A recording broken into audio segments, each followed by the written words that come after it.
ফেরদৌস নামে এক সন্ত্রাসী কয়েকদিন ধরে আমাদের মন্দিরের জায়গা দখল করার অপচেষ্টা করে, আমাদের বিভিন্নভাবে প্রাণনাশের হুমকি দেয়।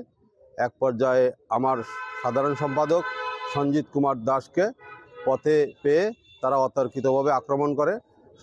সঞ্জীবকে মারার ধর অবস্থায় সে প্রাণ বাঁচানোর জন্য কিছু মারধর খাওয়ার পর দৌড়ে পালিয়ে যায়।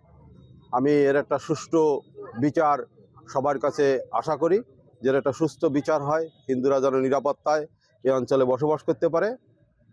সম্পাদক, এখানে একটি ছেলে ফেরদাউস দুর্গাপূজার সময় আমার এই মেলাটা নিয়ন্ত্রণ নিতে চাইছিল, আমি তাকে দিইনি।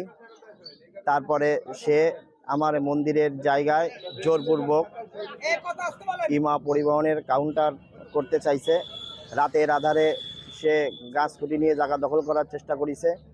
আমি সেটা বাধা দিয়াতে আমার উপরে সে 4-5 জন লোক নিয়ে, যেরকম সাগর, সাব্বির, ফেরদাউস, অজ্ঞাতনামা আরও কয়েকজন আছে, সে অতর্কিত আমারে রাত্রে হামলা চালায় এবং আগেও কয়েকদিন সে হামলার উদ্দেশ্যে আমার বাড়ি হানা দেয়, কিন্তু আমাকে না পেয়ে আমার পরিবারের সদস্যদের অকথ্য ভাষায় গালাগালি করে। এক পর্যায়ে গতকালকে আমি যখন বাড়ি যাই আমার ব্যবসা প্রতিষ্ঠান বন্ধ করে, তখন রাস্তায় আমার রাতের আধারে একা পেয়ে আমার উপর অতর্কিত হামলা চালায়।